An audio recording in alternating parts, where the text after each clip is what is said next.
Welcome to the BleedRedBlacks podcast. Best fans in the league right here, baby! With your hosts, Colin and Mike. Susie Q. Produced by Mark and Johnny Z. BleedRedBlacks starts now.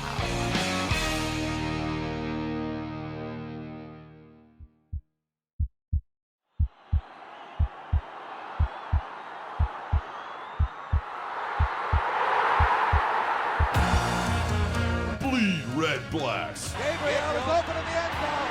Touchdown! The Ottawa fans and players are going crazy. Your number one podcast for all things Red Black. It's complete on the near side. Sinopoli makes the tackle into the end zone. Touchdown! It's Brad Sinopoli. Every season, Back to pass throws. It's intercepted. And this is going to be a pick six into the end zone for a touchdown. It's Jarrell Gavins. Touchdown, Ottawa! all season. First and 10 Ottawa for the BC 30. Here's Burris throwing into the end zone. Ellingson. And it is caught. Oh, what a catch by Greg Ellingson. Hello and welcome to episode 18 of the Bleed Red Blacks podcast. Pretty stoked to be back. I made it home in one piece, and I am joined here by the OGs, the one and only season ticket holder Mike. What's up, my man? It's been like 3 weeks since I've been here, so I'm glad to be back. I mean, I set my GPS for South Keys. I remembered how to get here. Yeah, good. And what a crew we have in this studio here today. So we got a generational just gap of awesome football awesomeness, and That's you right. got to introduce this So- fine young man right here. So Am I right? the one and only season ticket holder Jonas, who happens to be the one and only father of me. So how awesome is that? What's up? And thanks for having me, guys. Hey, no problem. It's awesome to have you down here. You can finally see where the magic happens. So what's your impression? Is it nicer or worse than you thought? It's actually pretty awesome. Yeah, there you go. That's right. Yeah. See that, Mark? Your property value just went up, bud. Best time to sell is now. Yeah, that's right. Put it on the market. Yeah, put it on the market. That's right. Nice hair though, eh? Yeah. Best time now. So yeah, the OGs are back, and I missed you, Mike. It was weird down here without you. Janin did a great job filling in for you. But like I said, it's always tough when you're not down here with me. You know, I always get sick. And yeah, you sounded awful last show. You sounded awful. I really liked listening to that Jays podcast you guys did last week and the week before. I knew you'd love that. Yeah. But I do have to get a little bit of house cleaning for me. I just want to thank everybody. It just shows you how awesome this crew is that we call Bleed Red Blacks. Everybody in this room here and everybody that's listening, obviously my listeners, our listeners, and that team that I work with here, you guys are the best. From Janin to Johnny Z, who somehow escaped me last night at Wilco. I couldn't find him in the dark, but he looks like the pictures he was taking, he was up on the berm last night at Folk Fest. Yeah, let's talk a little bit about that. So I was away this weekend, as you know, and all that I had heard so far was Janin's husband and an unnamed Red Blacks social media guy who may have the same first and last initial as you do. Yes. Said that Van Morrison was a huge disappointment. He actually stayed here and flew down to Saskatchewan the next morning. And I'm assuming you had a little different experience with the bands you saw last night. Yeah, I think I'm trying to put this positively as possible because it's all part of the new City Folk. It's not Folk Fest anymore. It's called City Folk. But I was there to see Built This Bill, which they've been a band just grinding it out for 20 years. They've never put out an electronic album. Do you know what I mean by that? You've got bands that you've liked for years have never changed their style. Yeah. So Built This Bill is similar, but the sound that was coming out of that rig that they had set up was very poor, and even the people I was with had said, they didn't get the sound sorted out until like about halfway through the show. So it was No time for sound check or what? I don't know. It's just it's in one of those small barn-like buildings, like one of those ancient buildings that they've redone. But getting out to the main stage in Wilco is an absolute gem. I guess that's like I can't keep count, but it's got to be 19 or 20 times I've seen Wilco. Awesome. So, a great place to have it, I think. And I enjoyed a restaurant in the facility before we got there called crust and something. I forget. I had Sounds a few pints last night. So sometimes when you have a few pints, all that's left is the crust, right? yeah. And that's delicious too. Well, I've been known to throw a few crusts into the street. See, I don't know. That's not the house I grew up in. We didn't throw anything away, did we? We had no waste. That's right. No. That's right. No waste at all. Now I got to ask you, Dad. I know you're not a Van Morrison guy. I used to be, Okay. but throughout the years, he's just kind of gotten offside, and I like his really early stuff. Okay. And his voice was, it was just kind of one of a kind. Yeah, yeah. And I found like his latest albums, he's just kind of going through the motions. Yeah, well, it sounds like that's what he did at the show as well, so it's funny you say that. And he had a fantastic show. It must have been about 6 or 7 years ago at Blues Fest, which was a night that drew one of the largest crowds that Blues Fest has ever seen. So, who knows? Strange, right? Apparently, he has massive performance anxiety and stage fright, and not using innuendos like he legit does on stage. Yeah. And yeah, I mean, that's too bad. But anyways, maybe he's seen better days. But anyways, he's still rocking out, sort of. I think it's great that they've brought that festival down to TD Place, and I think it's going to work again next year. They'll work out any kinks that they did have, and it'll be bigger and better next year. So looking forward to that. Great. Okay, so other big news. There's been an extra home game added to our schedule. So the Jays were displaced, the Jays have displaced the Argos out of Skydome. And we got a pretty awesome announcement, didn't we? Yeah, about 2 hours ago, an email came in from the team basically saying, listen here, season ticket holders, you have an advance window of opportunity to purchase online tickets for the game as of 10 a.m. this Wednesday. That's September 23rd. Tickets will be available to the general public starting Saturday, September 26th at 10 a.m. Now, here's how it works. Basically, season ticket holders have up until Friday to take advantage of 40% off most tickets. And then non-season ticket holders will have a shot at 30% off most tickets. And that's obviously the non-season ticket holders. Those tickets will be available September 26th. So I'm going to decide probably the next day or two if I'm going or not. Yeah. I've got to look at my schedule, which is, this time of year, pretty busy. So yeah. I'll take a look at it, but good on the Red Blacks. And it just happens to be, we're just lucky. Just a great opportunity for people to get into the barn. I mean, our seats are only going to be $25, and you can't go wrong, really. So three games, and you gave me the stats. 3 games in 11 days, 3 home games in 11 days, and 4 games at home in a row. So, and for you podcast listeners, don't worry, we're trying to figure out the podcast schedule. Like we were at McDonald's with graphs and charts, and I'm with like the math guy, and even he's like, I don't know, we do this show here, and we might be at Mark's place here at midnight one night, just laying down a track, Mark. So just let you know that. I still got Regina brain, so my math skills are pretty weak. Yeah. Let's put it that way. Okay, so let's get into that. Yeah, I got to hear about this story because it just sounds okay. awesome. So for those of you who don't know or don't listen or don't pay attention, last weekend, the Red Blacks put on a team experience, and which enabled myself and Dad went and Janine went as well to join the team on the plane, go to Regina with them. And, just get a real feel for what it's like to be part of that group. And it was awesome. So I guess I'll start off. There's something awesome about going to the airport and just getting right on the plane, right? Oh, it was fantastic. There was no hassles. You just went in, said, hi, how you doing? And you just put your bags there, jump in the plane, and off you go. Felt like a rock star, didn't we? Oh, yeah. Right? Especially when we walked in, they all gave us jerseys. I'm like, really? Like, yeah, here's a jersey for you. So it felt cool to feel, I don't know, important or something. Or it was they really did a good job, and we'll give lots of shout outs as we go on here. But Calvin from OSEG, just an amazing job. Adrian as well. Both of them were 100% professional the whole weekend and really showed us a good time and showed me the kind of awesome staff that they have working over there. And they work hard, and they always seem to be trying to make it better. Mm-hmm. And for myself, it was the opportunity of a lifetime. Well, everyone should do something like this once. Oh, for sure. And the only thing I was afraid of is on the way there, Dad was threatening to wear yoga pants because he was going to eat so much. And I'm like, dude, I don't know if that's the impression I really want to make in Regina, but it's up to you if you want to rock the tights. Well, I was thinking about the MC Hammer look, but I wasn't sure. I like our But you can't first, touch this, but you don't know.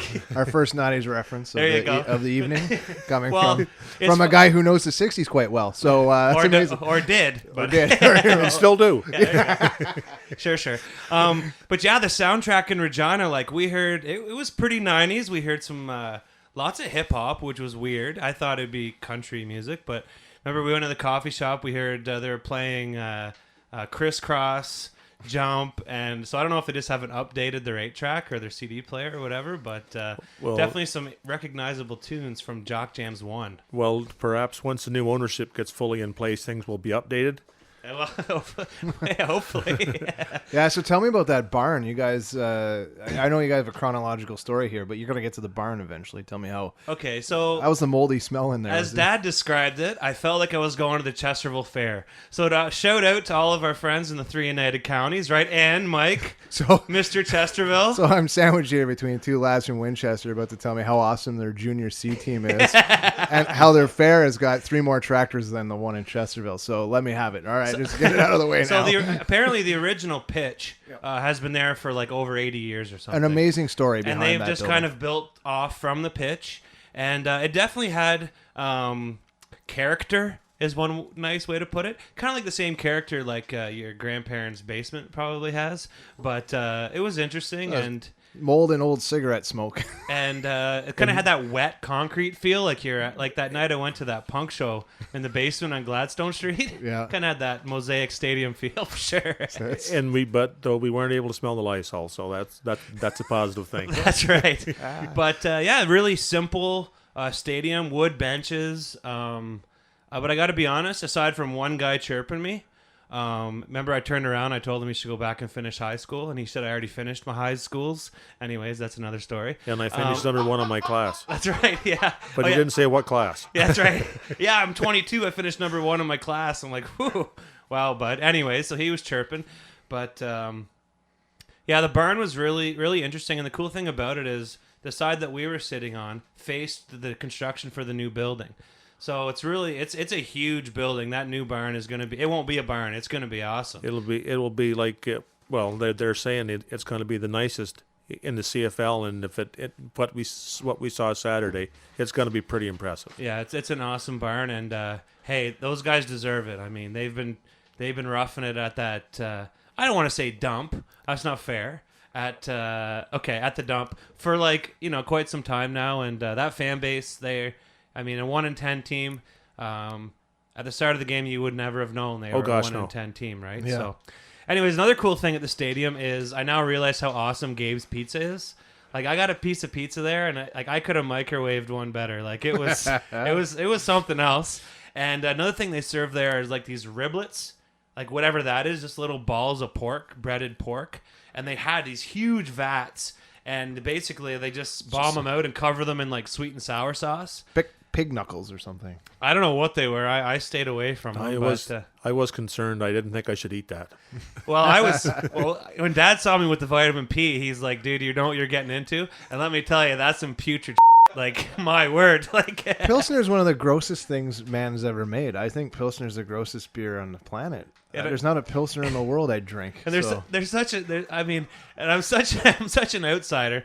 I go up to the person, I say, "Excuse me, I would like one Pilsner, please." And they're like, "Where are you from?" Like, you just say, "Give me a P," you know? Like, Yeah. like, give me a pill. I'm like, okay, sorry. Yeah.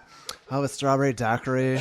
Can I get a Caesar Not happening. and a Guinness? That'd be great. Thanks. I'm like, yeah, can I get a quart of Bose? They're like, the only microbrew we have is Coors Banquet. I'm like, oh, sorry, lady. Anyway, so speaking of banquets, so let's rewind it a night. So Dad and I arrived like 4 o'clock or whatever, and we had time to go to the old hotel. Beautiful old hotel, now called the Saskatchewan Hotel, right in the main drag, and really old school kind of vibe, you know, the glass doorknobs, and just a cool old place, really nice place. Oh, it was a wonderful hotel. Dad and I had adjoining rooms, so at the end of the night when we were partying it up, we just opened it wide open and just let the We were house good to party go. begin. That's right. It was like all we needed was Kid and Play in there, man. It was a house Amazing. party. So that the first evening we did a team dinner, and that was quite the experience for Dad and I, Janine as well. So they basically brought us all in there and sat us down, and the players came and joined us, and we were fortunate. I mean, all the guys are very engaging and interesting guys, but the table that we got was awesome. So Javon Johnson, Antoine Pernod, Hightower, Chris Williams, Jock Washington, just a really good group of young guys. Well, aside from Javon, who they call Uncle Jay. Uncle Jay. But anyways, he's 32, right? Yeah, that's ancient. But just really cool. They did. Each coach stood up, introed each one of their position players. Then each one of the position players introed themselves, which got pretty funny. There were some pretty hilarious answers. The one guy introduced himself as Ron Jeremy. The one, little skinny white guy introduced himself as Ernest Jackson. So there were some jokes Nice. going down, and they were having a lot of fun. And then we got a chance to introduce ourselves. And you want to talk about shameless plug? Are you kidding me? Yeah. Hello, my name's Colin. I'm on the Bleed Red Blacks podcast. If you haven't listened to it yet, you probably should start. And there are some people who were cheering, and there's people who were booing, but it was fun, And then I chirped Southsiders, and they thought that was pretty funny. And Dad claimed he was the Reeve of Section FF. And they all laughed. Yeah, they're like, what's a Reeve? But all our friends in Stormwood, Dundas, and Glengarry will understand what we're talking about. And yes, that was basically it. Just had a nice dinner and really got to know the guys. And who impressed you that we met that night, Dad? Well, and from my perspective, they're all just real people. They're very, very sociable. I Yeah. enjoyed talking to them all. And Yeah. some of the coaches were hilarious. Yeah, Antoine Pernod was classic. He showed up looking grubby, and he was worried he was going to get a fine, so he threw a sport jacket on, which is pretty hilarious. And Chris Williams, really nice guy, really yes. shy. Really nice guy. Kept to himself, but just you could tell he's been there before, and he had his game face on more than any of the rest of them did, to be honest. Yes, he was there. He And- was there from when he got on the aircraft until game time. He was right, there. He right. And, he was in the zone. And he was noticeably in the zone compared to the rest of them, to be honest. And once we get into our game recap, the numbers speak for themselves. So he's obviously feeling the pressure, and he was social and he was nice, but he definitely was there to play ball. So that was great. Hank once again was the leader. They gave him the last kind of intro, and he introed all his quarterbacks. And there was one really funny part where he introduced Chris DeMarco as the local pass, punt, and kick champion. And DeMarco, when he gave his job description, he's like, I call signals from the sideline, I laminate the plays, and I occasionally kick sometimes. So that was pretty funny. And we've made reference to that a bunch of times, so obviously that's pretty hilarious. Yeah, so next day, just enjoyed the day in Regina. Beautiful downtown area. Shout out to Greg from our Fantasy pool. He showed us around, took us some microbrews. We had some pretty awesome beers that day, but oh yes, but they're all good. That's right, but we kept it in line, and you ate some taste of Saskatchewan plate. I don't know what it was. It looked pretty awesome though. Oh, it was awesome. It was in sauerkraut and Oktoberfest sausage and pierogies. Gotta love it. Yeah, it was pretty amazing. So that's a good way to. And I still have heartburn, but I'm good to go. Oh, so that does run in the family. Okay, Oh, good. yes. I thought that was just me. Okay, good. And only in Regina, you can go to a market and purchase a bottle of dill pickle vodka. That's right. So Wow. Yeah, so we brought a couple of those home, and you can also get your growlers filled up right there in the main square. So obviously they're a little more relaxed on their liquor laws than we are here in Ontario. I like that. Anyways, so that's basically Regina, beautiful city downtown, pretty quiet. I don't know if you saw the picture that I tweeted out when I arrived, but it was basically just an old Chevy half-ton with stairs welded to the back and a big green field. So Yeah. I definitely was ready to experience Regina, that's for sure. And Section FF-er. I heard he's just a counselor now, but for a while, he's deputy mayor.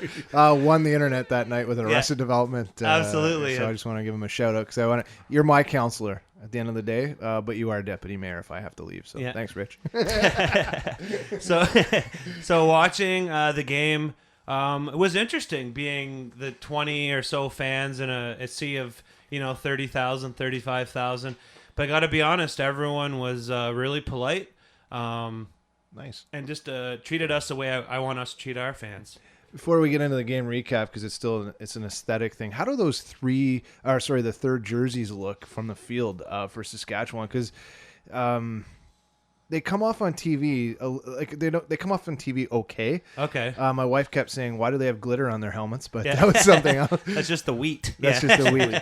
But I kind of dig them. We were talking about third jerseys. You and I, on a personal note. I think they're awesome. Yeah, they do look good up close. Then, yeah, good. And we had our whites on, and they're my least favorite. Oh, really? Yeah, I don't know. I like that. I don't know if it's an intimidation factor. I just like those all black jerseys. I really like that. Look.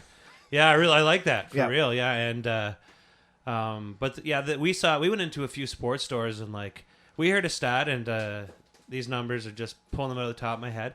But apparently, Saskatchewan sold a little over $20 million worth of merch last year, and the Red Blacks were second, and they were sold like 3 or 4 million. So Saskatchewan makes up for over half of the merchandise sales for the whole league. And regardless of what you think of that franchise, that fan base is just unbelievable, and we can really something for us to strive to be, as dedicated as those guys. I'll be adding another $500 to that this year, so no big deal, right? Well, you have to look good. Yeah. That's right. So they always say that always says it doesn't cost any more to be nice, but that's where you're wrong. It definitely costs. Yes, more. It does.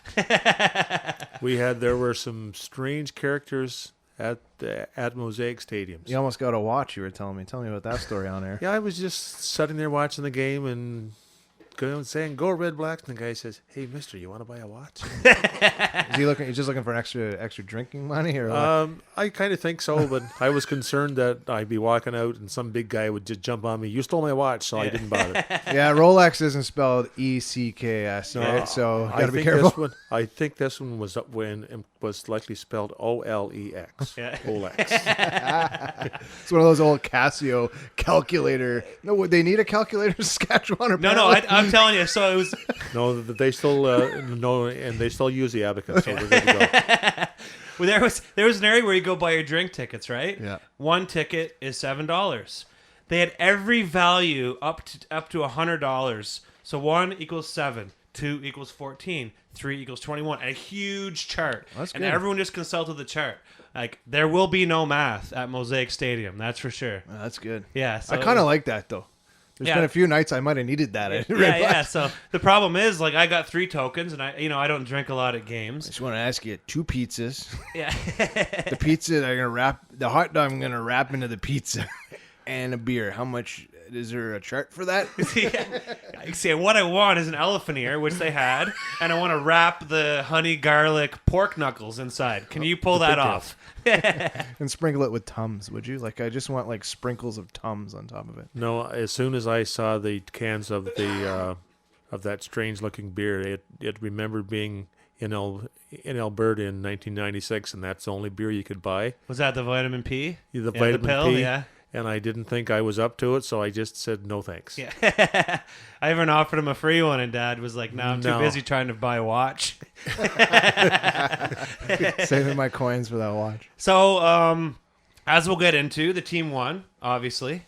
And there were some. The one thing I noticed was the fans were really, really loud on defense, as we would suspect.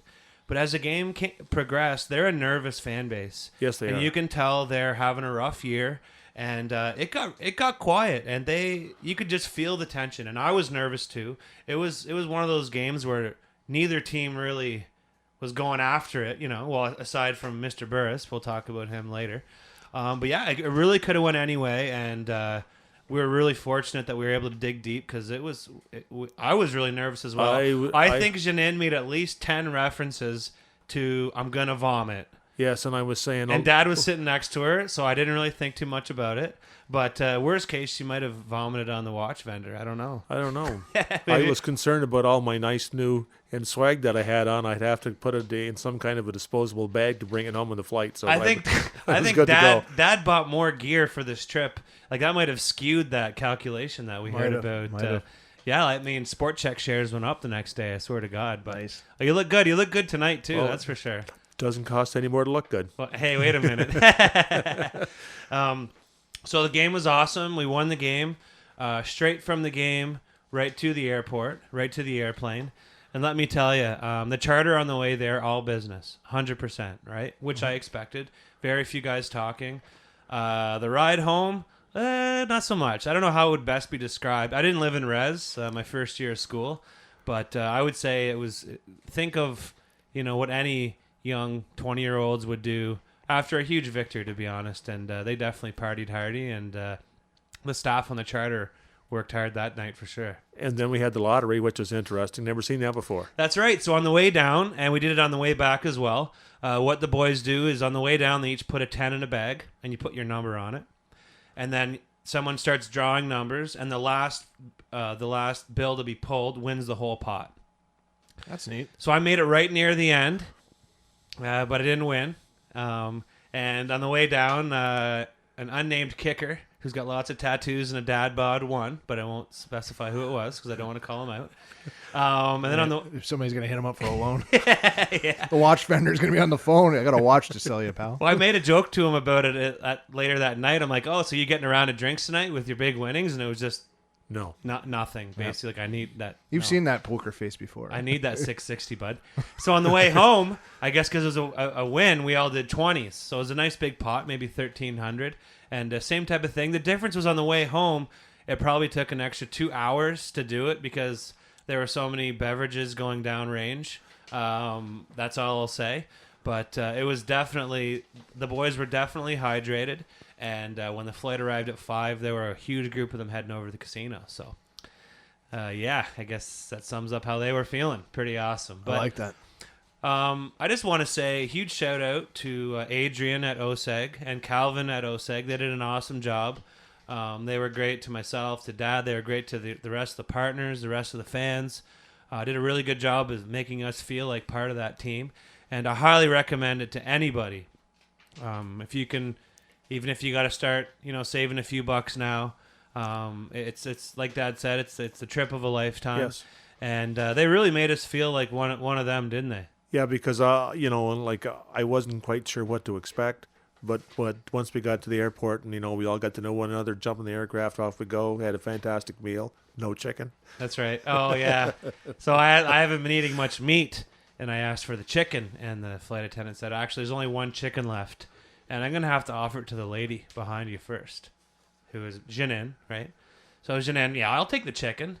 So I get stuck with the beef, and I haven't been eating beef at all. Turns out the beef was like this delicious peppered beef tenderloin, just the best thing I've ever eaten. And Janine said the chicken tasted like shit. So It was a little dry. yeah, oh yeah. So win-win for me, I guess. It's pretty awesome. Nice. Anyways, it was fun for me, Dad, to do that with you. Oh gosh, yes, we had a fantastic weekend. We had an awesome time. We jammed about as much in as we could in 36 hours, and I'm assuming you'll be there next year if they do it again. Right? Oh gosh, yes. Another person who I got to meet was Damien from OSEG. He's a ticket guy.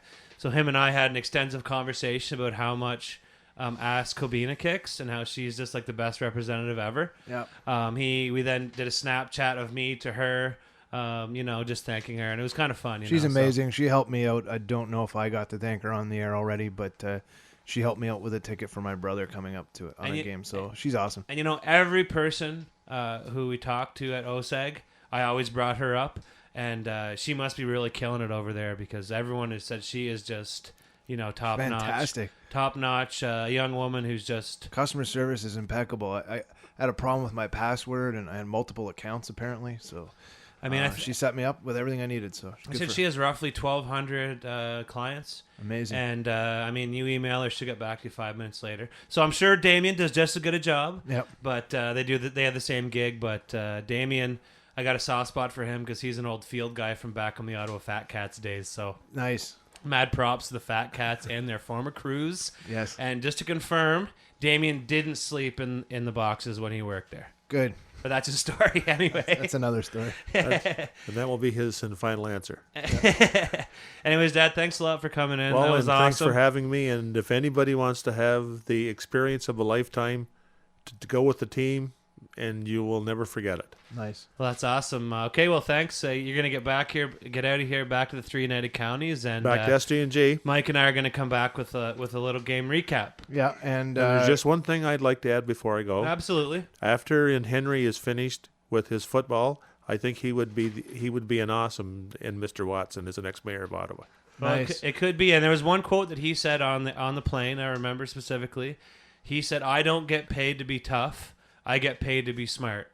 And that's the quote of the weekend, and just watch him play, and I think he proves that. And after the game, he worked his butt off. He really did, yeah. You know, and if he would have happened to make a little mistake, he said, well, you know, he sucked it up and away he went. That's right. So he's a true professional for sure. Okay, we're actually you want to throw it to a little Santino? speaking of Henry Burris, Okay, a little Santino action, yeah. Not really a rant this week. Santino goes ahead and gives us all the love we needed to hear about Mr. Henry Burris himself. Once again, this guy down in Brazil, I tend to agree with him a lot. Him and I have a lot of great long chats on social media. Yeah. I really need him to get up here. He's too smart to be in Brazil, not up here in studio. I was talking with an unnamed OSEG employee, and I told him, because he knows everyone from Twitter, but he doesn't.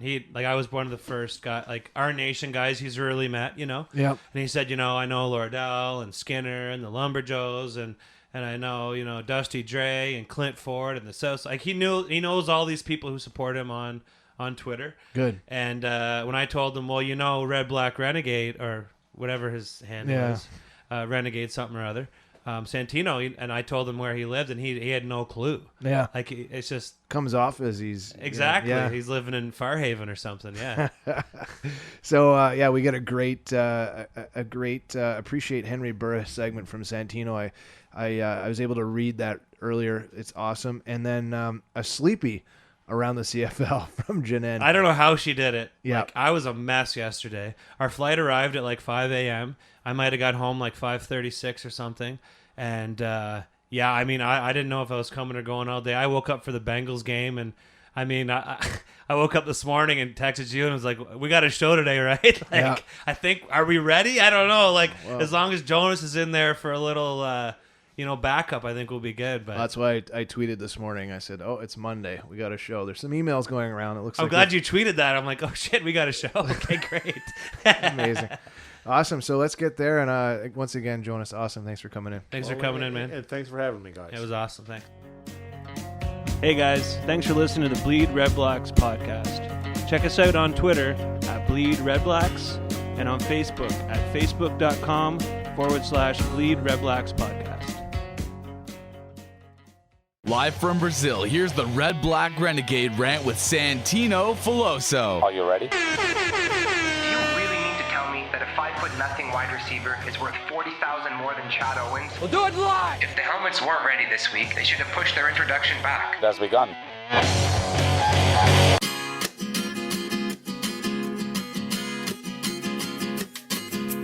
Can we please take a minute to appreciate just how out of his mind Henry Burris is playing? Like a fine wine that only gets better with age, Burris has taken his game to another level this season and is flourishing under offensive coordinator Jason Moss's system. And what has become kind of a routine performance for Burris, last game, he put up 477 yards while completing nearly 78% of his passes to go along with 2 touchdowns and no interceptions. Unbelievable, right? Last season, so many in our nation were quick to pile on and call for Burris's head. Did he have a great 2014? No, and I'm sure he'd be the first to admit it, but at the time, people were talking like he'd forgotten how to play quarterback, calling for him to be benched and replaced with Danny O'Brien. That seems laughable now. Burris is the only quarterback in the CFL to start every game in 2014 and 15, a stretch of 29 games that has seen every other team in the CFL lose their starter to some kind of injury. Knock on wood that his Iron Man streak continues, because Burris currently sits second in the league in passing yards is on pace to throw for over 5,000 yards. Ottawa truly has been fortunate that Burris has A, stayed healthy, and B, proven that he is still among the elite's elite quarterbacks when throwing up to receivers who can actually catch. It's night and day watching Burris throw balls in 2015 and seeing offseason acquisitions like Sinopoli, Ellingston, Williams, and Price actually go up and make the catches. Nobody in the 2015 Red Blacks receiving corps made makes the 53-yard catch to set up the game-winning field goal that Jackson did on Saturday night. Burris is playing so well right now that he's forced his way into the league's most outstanding player conversation. In a season where no running back or wide receiver has stood out, and with Ticats quarterback Zach Collaros apparently done for the year with a torn ACL, Burris absolutely belongs in the MOP conversation. His value to Ottawa on the field cannot be overstated. Without him,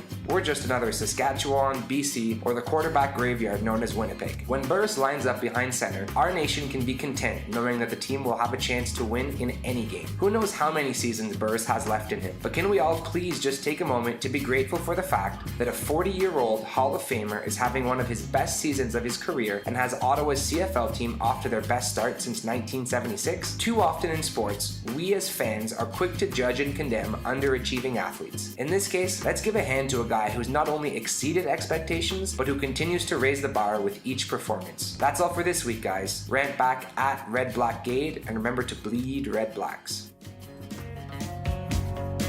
Hey guys, thanks for listening to the Bleed Red Blacks podcast. Check us out at bleedredblacks.ca for blogs, photos, and podcast archives. Dude, isn't she a Bombers fan? Let me laugh even harder. But for the love of God, please start hook sliding. Dude, whatever. She's an Ottawa fan too. Did Buck Pierce's constant injuries not teach you guys anything? Playoffs? I just hope we can win a game. Enough ranting, on to the games. Really? Righteous. Welcome to Around the CFL with Jin on the Bleed Red Blacks podcast.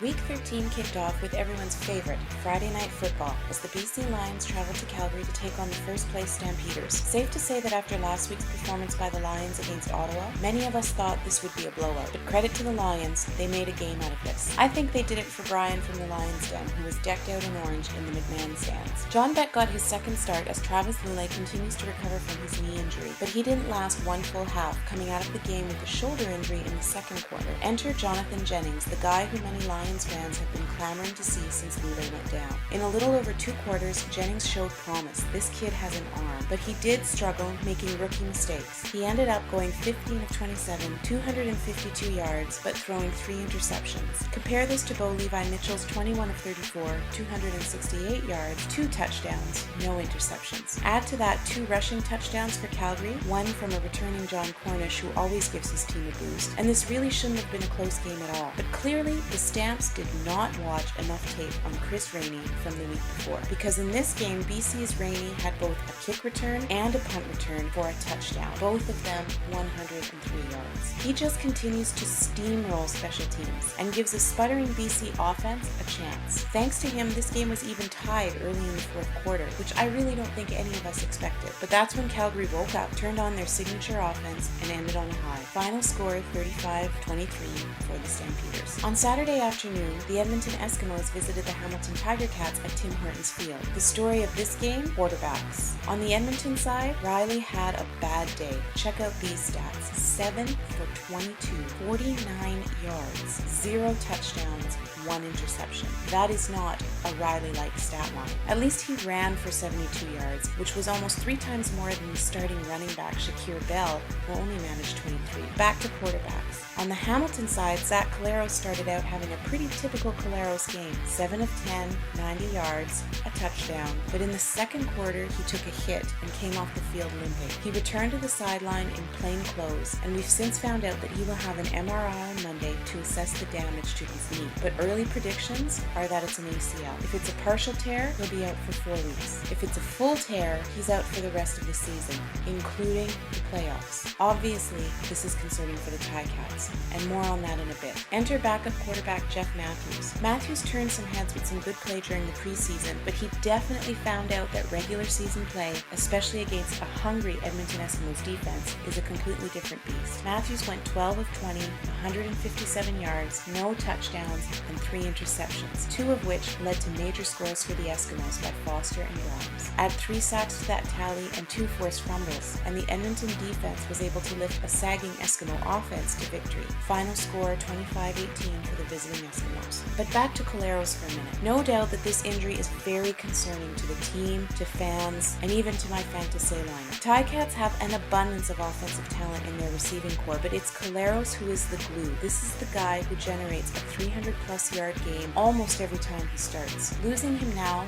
will hurt, which has many starting to speculate about what the Ticats will do if they lose Collaros for the rest of the season. The rumor gaining the most traction now, go after Kevin Glenn. Yep, you heard it, Kevin Glenn. With the Riders now at 1-11 and hopes for the playoffs dwindling ever rapidly, the Riders could and should toss Smith in under center to groom him for the future. And they could trade away Glenn for some young talent as well. Glenn, who is the league's most well-known insurance policy, could find himself back in Hamilton if these rumors are true, which you have to think he would welcome since it would give him a shot at the Grey Cup. So we'll have to watch this story develop and see what happens there. In the meantime, 2015, you are a quarterback killer. Collaros, we're all pulling for a speedy recovery. On Sunday afternoon, the Winnipeg Blue Bombers rolled into Percival Molson Stadium to take on the Montreal Alouettes. Interesting stat at the start of the game, Winnipeg head coach Mike O'Shea's record against the Owls, 3-0. Interim Owls head coach Jim Popp's record against the Bombers, 0-4. Winnipeg and Montreal have had some very close and very entertaining battles over the past couple of years, with Winnipeg having the edge, but not this time. From the coin toss, the Bombers were a train wreck. Matt Nichols may have had a pretty good game for the Bombers last week against Saskatchewan, but he was back to his angry, unpredictable self in this game. Now, to be fair, the Winnipeg receivers dropped at least 4 or 5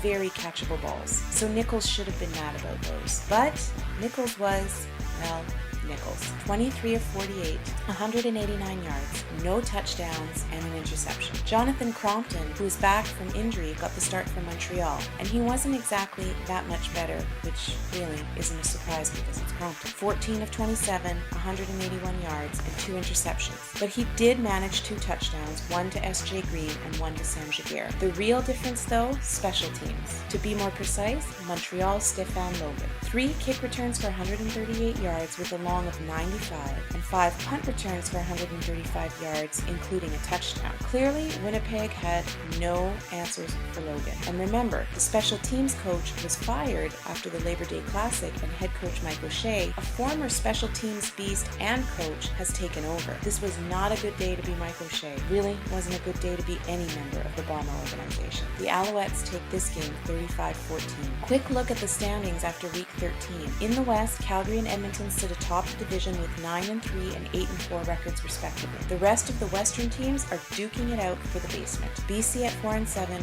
Winnipeg at 4-8, and Saskatchewan at 1-11. In the East, the Ticats retained first place despite their loss with an 8-4 record, but the Red Blacks are now only down by 2 points and they have a game in hand. They're sitting in second place with a record of 7-4. Toronto had a bye week in week 13 and they sit at 6-5. The Owls sit at 5-6. Lots of football left, but if the playoffs were held tomorrow, the Owls would be crossing over to the West. The crossover countdown is now on. Week 14 matchups will see Calgary travel to Winnipeg, BC to Edmonton, Toronto to Ottawa, and Montreal to Saskatchewan. Hamilton will have the bye week to sort out their next steps at quarterback. I just want to end this week's Around the CFL with a very special and heartfelt thank you to the Ottawa Redblacks organization for the fantastic opportunity to take to the road with the team as they travel to Regina for the matchup against the Saskatchewan Roughriders. This was such a great experience. Everyone from OSEG to the players to the coaches was just so generous with their time to the fans. They really made us feel like we were a part of this Our Nation family. Of course, taking home the win in front of 31,000 Rider fans chanting, "Henry," made it that much more special, especially since Henry threw for 477 yards and 2 touchdowns. So did meeting the one and only Macho Man Ryder Savage. It really was a great weekend, and it created some great memories, cementing in my mind and in my heart why I love this team. Well, that's it for this week's edition of Around the CFL. Remember to tweet us back with your thoughts about your league, at BleedRedBlacks and at Ottawa J. Game recap on the Bleed Red Blacks podcast. Game recap. So, as you know, I made the old trek down to Regina last week. Mike, next year you're coming no matter where we go. I'm on it. And thanks so much to have Dad down there. He's Amazing. gone now, but he was pretty stoked to get down here and see where the magic happens, and I'm really excited to. It's great to be part of that father-son podcast. Excited history of Bleed Red Blacks. That's right. This is the first. Yeah. One day I'll get Wayner down here, and it'll be just Wayner, Jonas. Then we get 2 Chesterfield versus 2 Winchester. That could get ugly in here. Have to drop the mitts for sure, but have to drop the Cooperalls. But yeah, it was an awesome time with Dad, and just an awesome time with the team. And next year, please, anyone, it was 10 times better than we could have even described. The show would have been 3 hours otherwise. Awesome. So 30 to 27, a squeaker. Oh, and it was a grind. Or as Deb would say, barn burner. Barn burner. Thanks, Deb. You get a mention per show I'm on here. So, well, speaking of, I don't think you could burn that stadium. Like, how do you burn wet concrete? How do you burn in the mold? Maybe the mold would go up, eh? Oh, and then worst case, they could just throw those breaded pork knuckles on the fire and it'd pretty much extinguish it. Or it might do the opposite. No, it might be a right grease fire. Right, grease fire. With that, and with those, how do you put out a grease fire? Western wind. Great Saskatchewan fire. Yeah, that's how she started right there. So this game can only be summed up as, I mean, it was the Henry Burris show basically. That's all I can say. 35 for 45, 477, and he had 2 fumbles. But whatever, he was playing hard. And this is not only a Red Blacks record, this is an Ottawa football record for most yards in a game. Yep. Rough Riders, Renegades, and Red Blacks. Absolutely. 28 first downs. Okay, what I like about that number is 18 first downs came from Henry's arm alone. Amazing stats. Can't get enough of that. And there was talk early in the year that he might be a most outstanding player candidate, and I don't see how he couldn't be top of the list right now. And with Mr. Calero suffering a knee injury and Hamilton, who knows, right? He may be the guy. So one thing about Henry is he definitely knows how to distribute the ball, and once he gets in that rhythm, it's something special to watch. Yeah, and what I liked about watching the TSN coverage was they were talking about how the Saskatchewan, they were moving the DBs from one end of the field to the other to deal with basically Chris Williams. And we'll get into Chris Williams a little bit here in a moment. But boy, does Burris recognize that chess move that Saskatchewan was putting together. And as soon as they sent DB Macho Harris across to overlook Chris Williams, well, it didn't matter because, it just goes to show you whoever they send out to cover Chris Williams, it doesn't matter. Yeah. Plain and simple. He had a breakout. Yeah, I think it was one of his best. That was his best game, obviously. Oh, of course it was. Yeah, he played awesome. Outstanding. So one thing I got to bring up here, and we go back to Burris and how he manages that game, and we saw it at the end of that game. I want to bring it up. The team, Red Blacks, were down 3 points in the fourth. There was 4:02 on the clock. Okay, so we go back to how the Riders were trying desperately to cover Chris Williams. They're going all over the field looking for ways to, make sure that he's covered after Burris just finished playing pass with him all game. Mm-hmm. And what does Burris do? I'll tell you what he does. He sends Mo Price on a run. Mo Price runs a slant, splits the DB coverage. Burris lands a pass over low, just like he just kind of floated it over pressing coverage. I can't believe this pass. Price finally gets dragged down by Riders Tristan Jackson after picking up 25 yards on the play. It was a key play, and I bring it up just because it shows you exactly the status that Burris has on the field. When he's in command, it's the Burris show. Mm-hmm. And that was my example of that. I put that in my notes immediately when I was watching the game. Can't get enough of that Henry Burris. And it was not it was loud on defense, and I think they had 2 delay penalties because of crowd noise. But that crowd was on him the whole game. I don't know if you could hear it on the TV or not. It was, but you could tell. Henry. So then we would combat that with every time he did something awesome, we would do our own Henry chant. And it was kind of fun when after the game, when he came out to the bus, we all just, Henry. It was pretty funny, and he's such a pro. It does not faze him in the slightest. And you go back to that play one more time. You look at how he was starting to bend his will on that Saskatchewan DB and CB group. I mean, at that point, when he made that pass to Mo Price, Chris Williams was wide open. Okay, and it wasn't even his first read. They knew they were going to Mo Price on that play. And even on that play, Saskatchewan they would have given up the first down anyways to Chris Williams if he would have been the second read. So Henry Burris just laser focus once he gets going. So I had to get that out because we just had a great Santino rant or love fest. You call it. No, it's a rave. It's a rave. A rave, yeah. It's a rave. A Santino rave. I haven't been to a rave since Mark last DJ'd at the Well, circa. Oh wow. Wow, man. Well, he's laughing like he remembers me. So he's laughing like he remembers the Well. that ticket's still in my extra large Echo pants, by the way. DJ Mark, bro. Shout out to any Stitches managers out there. We like our Stitches. All right. Back on track, boys. See, we didn't have you here to keep me in line. That's why the show was like 2 hours last week, right? I know. I broke my phone, actually. So it's just and I mean, I love the Wonder Years, but I mean, that was great. We definitely gave them a lot of props. Yeah. I had visions of Winnie. Boy, oh boy. Boy, oh boy. She was a television crush of mine. So the O-line, how'd they fare? How did you guys, like, from your vantage point of watching the game, the O-line was, how'd they look? Give them a passing grade? Yeah, I mean, they give him a lot of time. You know, I mean, obviously he had 45 pass attempts. But one thing I noticed about Hank is he's not afraid to take the sack sometimes when he has to. Yep. And that just is veteran presence. Very Peyton Manning of him. And oh god, I had to. Yeah, because it's unlike someone else that loves to get sacked. Yeah. Okay, bring it up, Ben Roethlisberger, right? But there's, you're right, and I'm using that term because in order to be a healthy quarterback and maintain a strong level of play for many years and getting into your 40s, like someone like Peyton Manning and obviously our equivalent up here north, Henry Burris, is you got to know how to go down on that shoulder. You know how to take a sack, or you need to start going down early because you don't want some of these boys landing on you for sure. And no, I thought they did a good job. They did get some pressure on him, definitely more than when we played in Ottawa. But I think crowd noise and communication was tough. A lot of hand signaling.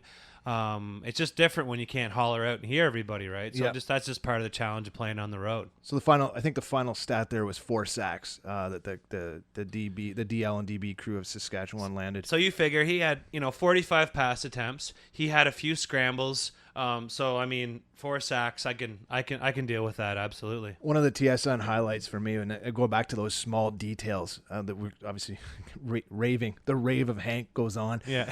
That smile Hank had after that final drive of the game just hit home for me. How he rolls back to that sideline, he had his arm around Jermichael Dean. Big number 64 really did have his hands full with Tyrone Brackenridge that entire game.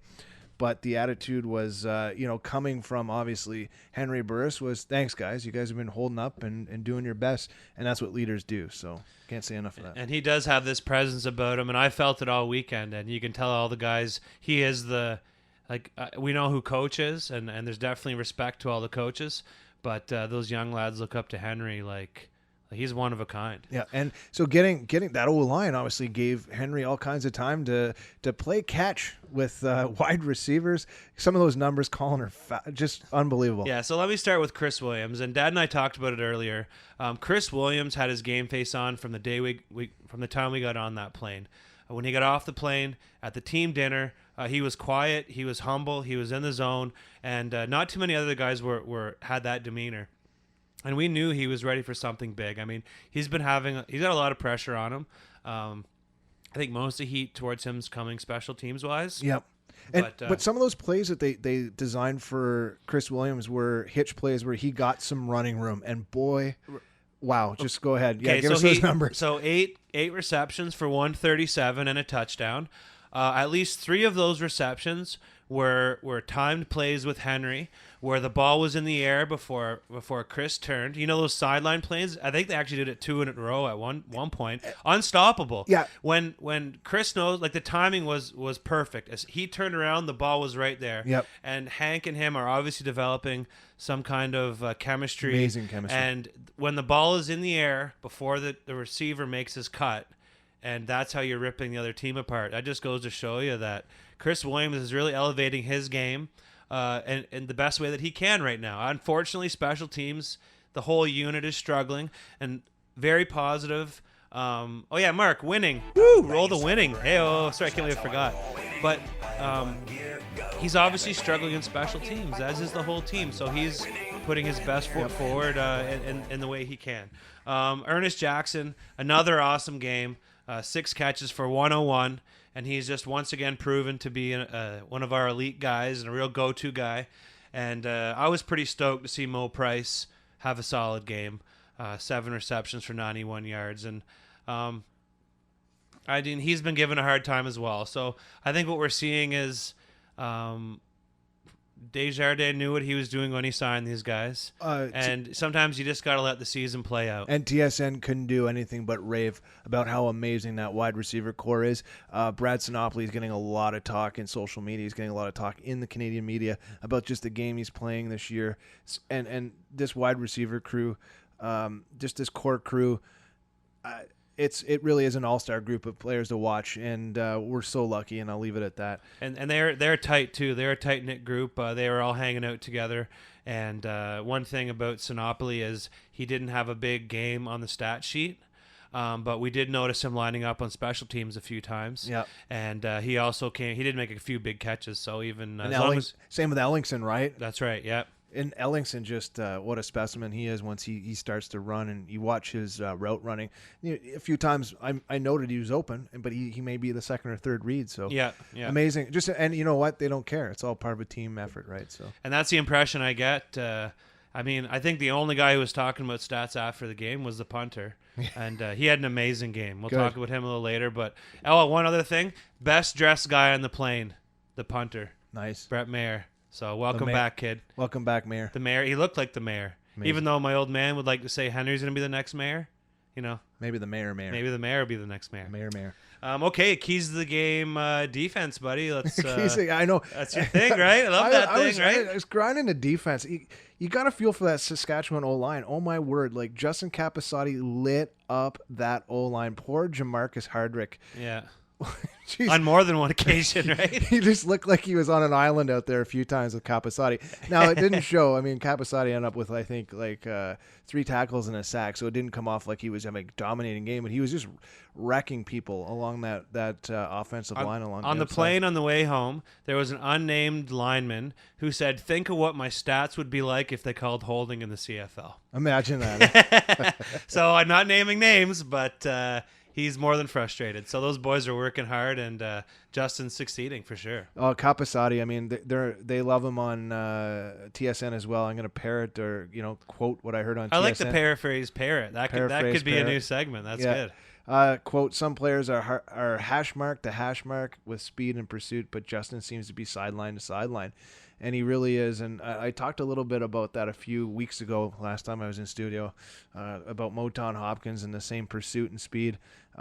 It just seems to be one of those. This is a team that really wants to win, and there's a group mentality of pursuing that ball, and I like it. And according to your notes, Justin Capasati was the BleedRedBlacks player of the game. So that's a pretty cool award that we just made up, but I don't mind it. Kind of, sort of, but because if you dig a little deeper here, and you may still have your Regina eyes on here, National Player of the Game on D, and I just made up that award. Now, could only go to Antoine Pernot. Oh, notes, right? Yeah. Okay, yeah. So, welcome to the show. Glad to be back. Hey, thanks. This is great. I don't know who wrote these notes. It wasn't me, obviously. Yeah. Antoine Pernot, all 6 feet and 200 pounds of him. His IQ is just unbelievable. His speed was amazing too. He ended up with 4 tackles and 3 of them on special teams. And it's one of the reasons I bring up. One of the reasons I brought up Antoine Pernot this particular show was it took a few games for him to really find his rhythm. Yeah. Really, he's coming out of his shell here. 37 tackles on the season, 2 INTs. What great use of a first-round pick and 4th overall. He's just turning out to be such an amazing player to watch on the field, and it sounds like he's just having a good time as well. Yeah, and anyone I talked to this weekend, anytime Antoine's name came up, they know they have a stud there, and they know that he is the future of that defense, and he's a special guy. He's a very quiet, kind of goofy guy, But really, really awesome dude, and I hope he retires a Red Black for sure.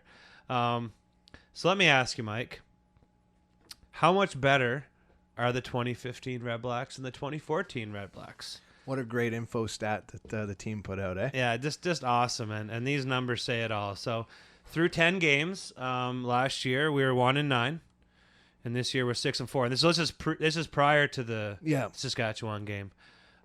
Quarterback sacks last year 20, this year 37. I mean, you just keep going down the list and everything, you know. Oh, I like this one. Possession versus BC, 41 minutes and 45 seconds. Ended up third highest in a single game all time.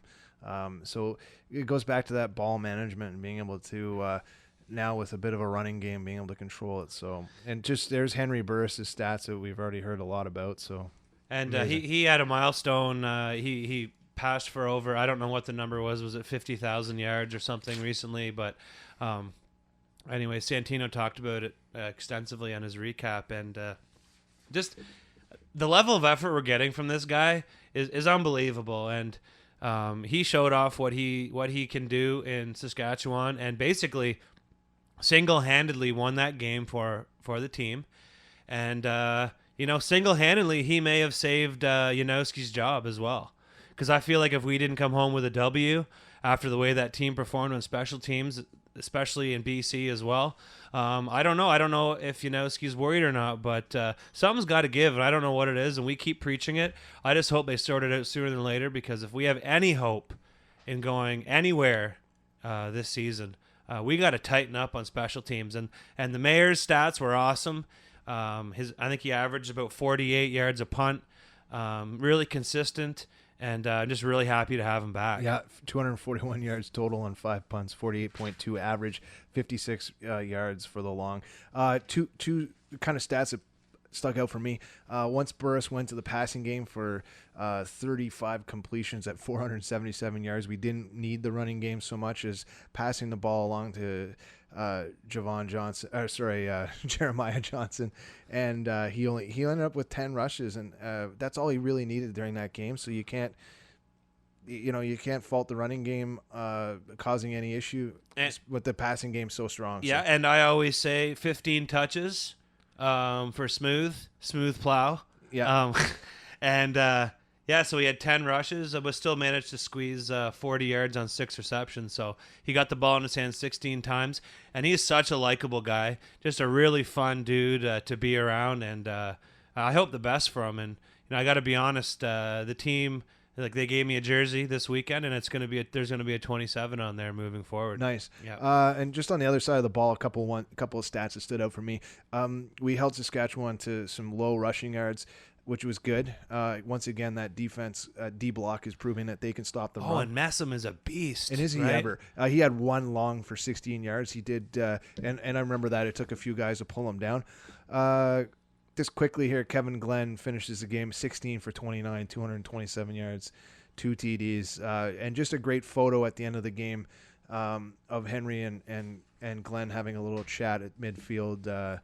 And I believe the quote was, "Gamers are gonna game." So good on them. Obviously that's where Henry is. We don't even have to bring that up, but it wasn't an all-star performance from Saskatchewan when it came to the passing game. But they are hungry. They're a team that's a little bit embarrassed when it comes to their record. But you saw firsthand that crowd is loud, proud, and that team is continuing to play with pride. So that's what competition is about, and the CFL is all about. So. And walking into that stadium, you would have no idea, like even an hour before the game, that team was struggling.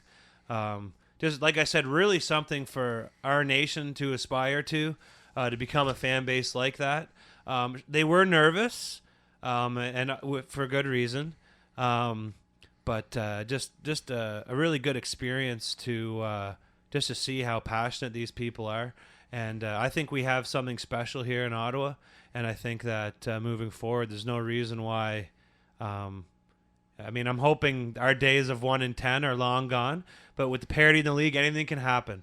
And let's really look for them to be the big brother and guide us through those tough times if we need to. Hopefully we won't have to. So that wraps up another awesome show. Yeah, thanks for coming back and joining me down here. Got to go earn a paycheck every once in a while. It was nice, and sorry to all our Blue Jays fans out there who didn't get a chance. Didn't bring up the Blue Jays once, did we? No, that's right. No, and the champion season is over, so you won't have to hear about them again. So you know about baseball, eh? Things are getting good. Things are getting good, right? Yeah, let me guess.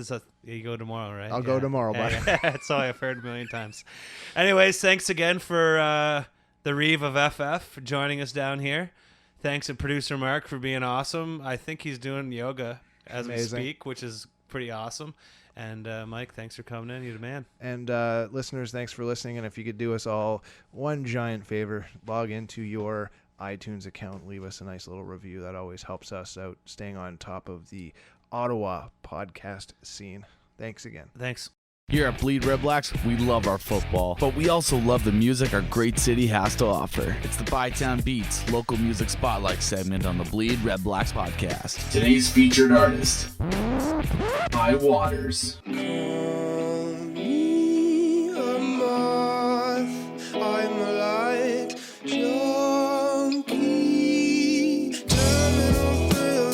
My core, I feel the rush burning alive.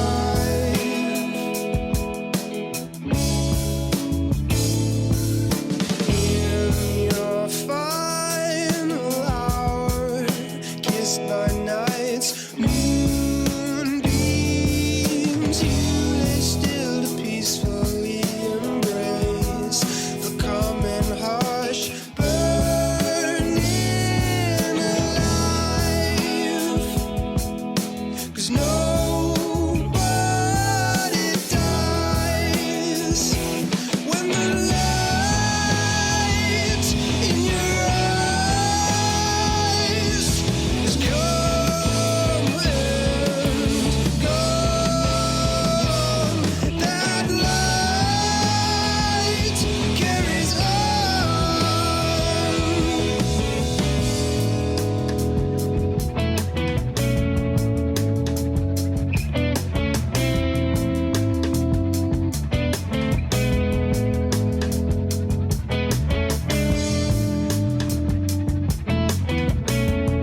Thank you for listening to this week's installment of the Bleed Red Blacks podcast. All musical content used in this podcast is all local Ottawa talent. If you are a local artist wanting to get your material heard on Bleed Red Blacks, send us a message on our Facebook group. Tune in next time, and remember to bleed red black.